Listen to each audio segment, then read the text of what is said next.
Hello students, welcome to Goal Mantra academy. मैं नरेंद्र कुमार आपका बहुत बहुत स्वागत करता हूं। आज हम यूपी जीएस में आपको जो पढ़ाएंगे, आज आपका ये 7वां पार्ट होगा। इसके पहले आपके 6 पार्ट्स हो चुके हैं। अगर आपने उन पार्ट्स को नहीं देखा है, आप प्लेलिस्ट में जाके उनको देख सकते हैं।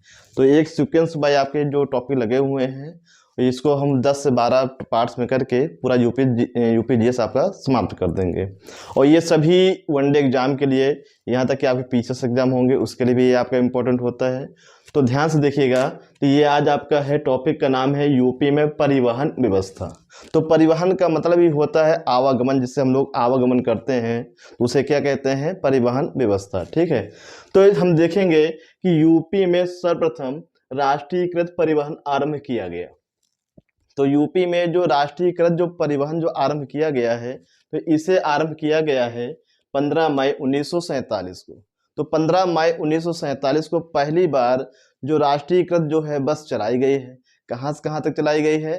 तो ये आपकी लखनऊ से बाराबंकी। तो लखनऊ से बाराबंकी जो है, ये राष्ट्रीयकृत जो बस पहली बार चलाई गई है। तो सन आपको याद रखना है 1947। ठीक है, जब हमारा देश आज़ाद हुआ है, उसी के जस्ट पहले जो है राष्ट्रीयकृत जो बसें जो है चलाई गई, स्टार्ट की गई हैं। और ये कहाँ चलाई गई पहली बस? ये पहली बस चलाई गई है आपकी लखनऊ से बाराबंकी। फिर उसके बाद हम देखेंगे 1 जून 1972 को यूपी में राज्य सड़क परिवहन की स्थापना। तो यूपी में राज्य सड़क परिवहन की स्थापना जो होती है, ये आपकी 1972 में होती है। कब होती है? 1972 में राज्य सड़क परिवहन की स्थापना यूपी में होती है। अब जिसकी स्थापना होती है, जाहिर सी बात है इसका मुख्यालय भी होगा। तो इसका जो मुख्यालय है आपका कहाँ पे है? ये लखनऊ में है। तो 1972 में यूपी में राज्य सड़क परिवहन की स्थापना होती है, और इसका जो मुख्यालय है कहाँ पे है? ये लखनऊ में है। ठीक है। इसके बाद हम चलते हैं। तो ये परिवहन स्थापना हुई है, तो इसी का जो एक कार्यशाला और क्या है, प्रशिक्षण संस्थान बनाया गया है, वो आपका कहाँ पे है? कानपुर में। तो आपको ये याद रखना है, केंद्रीय कार्यशाला एवं प्रशिक्षण संस्थान। तो केंद्रीय कार्यशाला एवं प्रशिक्षण संस्थान किसका? परिवहन विभाग का। ये कहाँ पे है? ये आपका है कानपुर में। ठीक है। तो कानपुर में और भी आपके हैं दलहन अनुसंधान केंद्र। अगर आपसे पूछे कि दलहन अनुसंधान केंद्र कहाँ पे है? कानपुर में है। उसके बाद हम चलेंगे कि यूपी में राज्य सड़क परिवहन को 21 क्षेत्रों में बांटा गया। तो यूपी में राज्य सड़क परिवहन को कितने क्षेत्रों में बांटा गया है? ये आपके 21 क्षेत्रों में बांटा गया है। ठीक है। तो कितने क्षेत्रों में? 21 क्षेत्रों में बांटा गया। फिर उसके बाद अगला पॉइंट है, कानपुर से महानगर बस सेवा आरंभ। अगर आपसे ये पूछे कि यूपी में किस शहर में या फिर यूपी में सर्वप्रथम किस नगर से महानगर बस सेवा जो आरंभ की गई, तो ये आपका है कानपुर। कहाँ से है? कानपुर। सन है आपका 1992। 6 जुलाई 1992 को यूपी में पहली बार महानगर बस सेवा का आरंभ किया गया है। कहाँ से किया गया है? ये कानपुर से किया गया। तो आपके यहाँ लखनऊ भी है, इलाहाबाद भी है, ग्रेटर नोएडा भी है, गाजियाबाद भी है, आगरा, बहुत सारे शहर हैं। लेकिन जो है पहली बार जो महानगर बस सेवा, इसका मतलब ये होता है जो शहरों के अंदर जो सरकारी बसें चलती हैं, ये पहली बार चलाई गई। कहाँ से चलाई गई हैं? ये कानपुर से चलाई गई। और सन जरूर याद रखिएगा 1992। उसके बाद है एक सारथी सॉफ्टवेयर। क्या है? सारथी सॉफ्टवेयर। क्वेश्चन आएगा कि सारथी सॉफ्टवेयर का संबंध किससे है? जो हम लोग लाइसेंस बनाते हैं, ठीक, बनवाते हैं, तो उसी से संबंधित है। जो टेक्नोलॉजी आजकल यूज की जाती है, जो आपके क्या कहते हैं, लाइसेंस में चिप लगी होती है, तो उन्हीं का जो संबंध है किससे है? ये सारथी सॉफ्टवेयर से संबंधित है। क्वेश्चन आएगा कि सारथी सॉफ्टवेयर का संबंध किससे है, तो आपको याद रखना है लाइसेंस से संबंधित है। किससे संबंधित है? लाइसेंस से संबंधित है। ठीक है। और इसके बाद हम देखेंगे, ये आपका लिखा हुआ है राष्ट्रीय राजमार्गों का चौराहा। तो राष्ट्रीय राजमार्गों का चौराहा कहाँ पे है? झांसी में। तो यहाँ पे दो राष्ट्रीय राजमार्ग एक दूसरे को क्रॉस करते हैं, इसलिए इसे क्या कहा जाता है? राष्ट्रीय राजमार्गों का चौराहा। तो झांसी अपने आप में बहुत इंपॉर्टेंट पॉइंट है, क्योंकि झांसी में ही क्या है? बेतवा नदी पे माता टीला बांध है। क्या है? माता टीला बांध। तो आपको ऐसे याद रखना है, झांसी में क्या है आपका?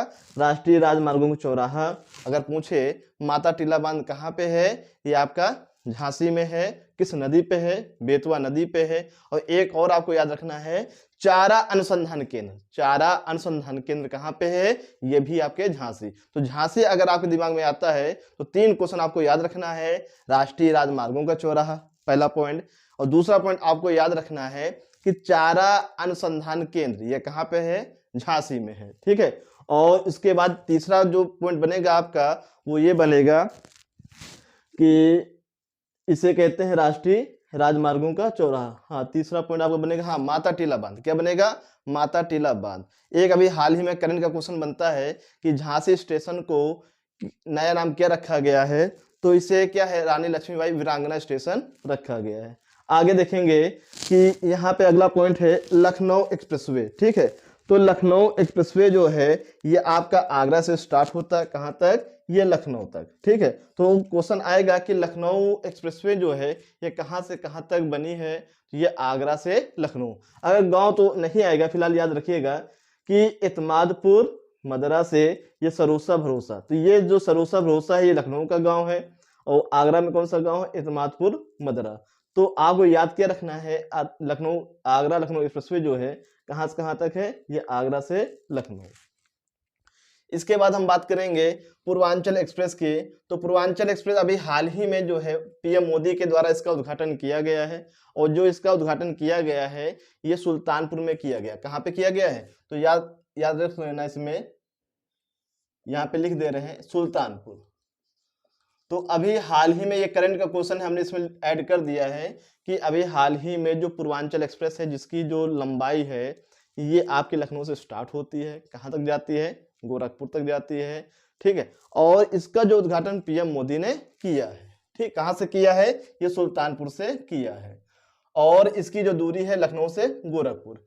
अभी हाल ही में इस गंगा एक्सप्रेसवे का शिलान्यास किया गया, अभी हाल ही में गंगा एक्सप्रेसवे का शिलान्यास किया गया है। और जो शिलान्यास किया गया है ये जो दूरी प्रस्तावित है कहाँ से कहाँ तक, मेरठ से ये प्रयागराज तक, जो कुल दूरी होगी इसकी जो है 594 किलोमीटर है, और जिले में जो शामिल हैं 12 जिले। तो दूरी है आपकी 594, और आपकी जो जिले शामिल हैं गंगा एक्सप्रेसवे में तो 12 जिले। कितने जिले हैं, 12 जिले।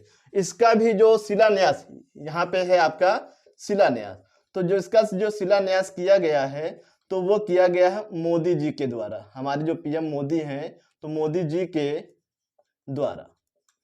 तो इसका भी शिलान्यास किसके द्वारा किया गया, पीएम मोदी जी के द्वारा किया गया है। और कहां से किया गया है, तो आपका आंसर होगा शाहजहांपुर। कहां से, शाहजहांपुर,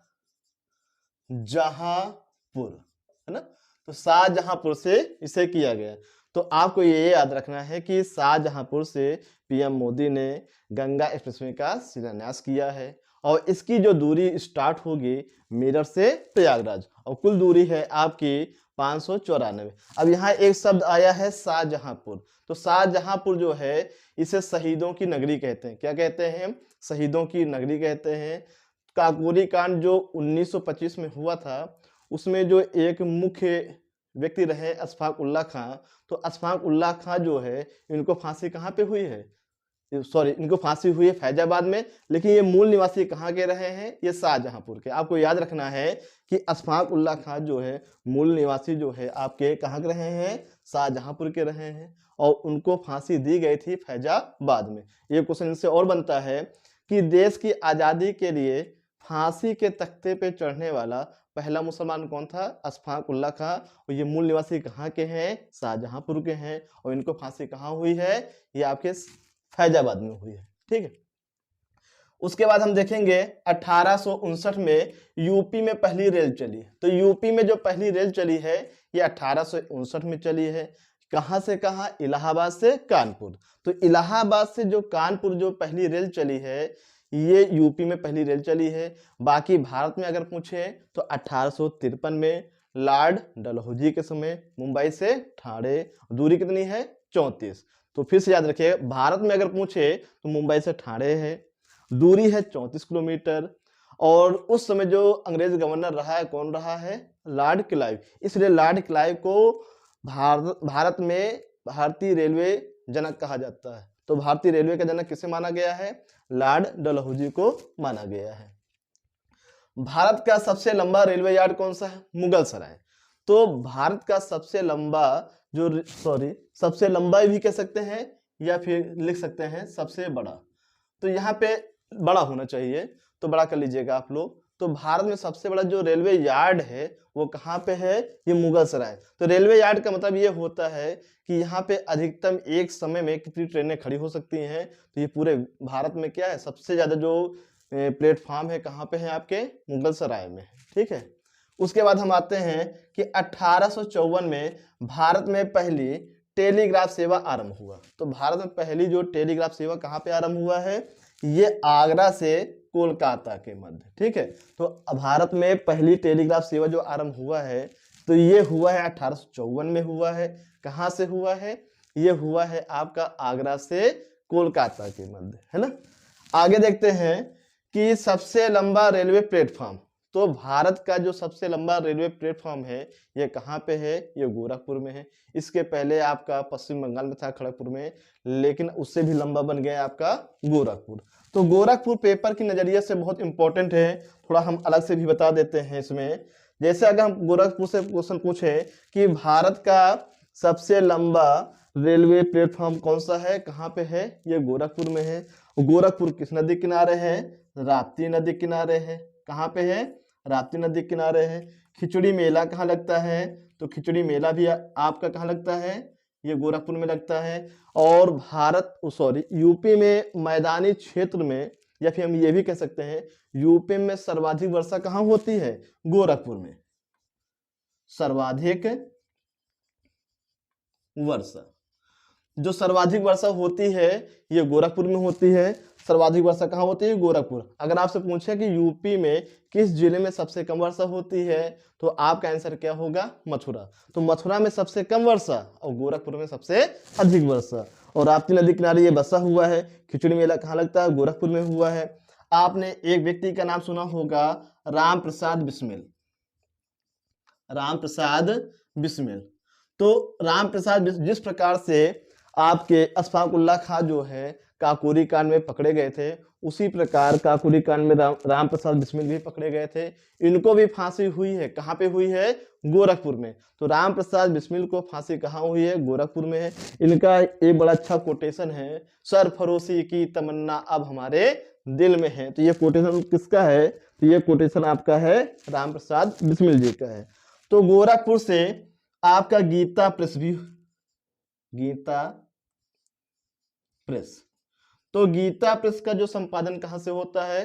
तो गीता प्रेस का जो संपादन होता है ये आपका गोरखपुर से होता है। और गीता प्रेस से ही एक पत्रिका निकलती है, उसका नाम है कल्याण पत्रिका। क्या नाम है? कल्याण पत्रिका। तो प्रारंभ में इसका जो है संपादन महाराष्ट्र से होता था, लेकिन वर्तमान समय में इसका जो संपादन कहाँ से हो रहा है? ये गोरखपुर से हो रहा है। और गोरखपुर से किससे? ये गीता प्रेस से। तो फिर से एक बार देख लीजिए कि गोरखपुर से बहुत सारे क्वेश्चन आपके बनते हैं कि सबसे लंबा प्लेटफॉर्म कहाँ पे है? गोरखपुर में है। गोरखपुर किस नदी किनारे है? राप्ती नदी किनारे है। खिचड़ी मेला कहाँ लगता है? गोरखपुर में लगता है। सर्वाधिक वर्षा कहाँ होती है यूपी में? गोरखपुर में होती है। राम प्रसाद बिस्मिल को फांसी कहाँ हुई है? गोरखपुर में हुई है। गीता प्रेस का संपादन कहाँ से होता है? गोरखपुर से होता है। कल्याण पत्रिका का संपादन कहाँ से होता है? गोरखपुर से होता है। तो इस प्रकार से हम देखते हैं कि गोरखपुर जो है आपके लिए जो है बहुत ही इंपॉर्टेंट क्वेश्चन बनता है। तो वीडियो कैसा लगा आप कमेंट सेक्शन में लिख के बताएंगे। और आपसे अनुरोध है मेरे वीडियो को जो अधिक से अधिक शेयर करें ताकि लोग इसका लाभ उठाएं। हाँ, एक चीज और कहना चाहेंगे, तैयारी आपकी तब अच्छी होती है आप किसी भी वीडियो को देखने के बाद 1 या 2 बार देखेंगे, उसके बाद इसको अगर पेन डाउन नहीं करते हैं तो आपकी अच्छी तैयारी नहीं होगी। तो आप ये करिएगा, देखने के बाद इसको नोट्स जो अच्छे से बनाइए। हम कोशिश करेंगे कि ये 3 से 4 दिन में पूरा यूपी जीएस समाप्त हो जाए और इसके बाद हम संविधान या फिर ज्योग्राफी जो आप लोग बताएंगे उसी को हम स्टार्ट करेंगे। ये तो ज्योग्राफी स्टार्ट होगी या फिर संविधान, ये आपको कमेंट सेक्शन में लिख के बताना है। ठीक है। और जाते जाते एक क्वेश्चन पूछेंगे कि सलाल परियोजना किस नदी पे है? तो ये मेरा क्वेश्चन है, आप लोग इसका कमेंट सेक्शन में जवाब लिख के बताएंगे कि सलाल परियोजना किस नदी पे है। ठीक। जय हिंद, जय भारत।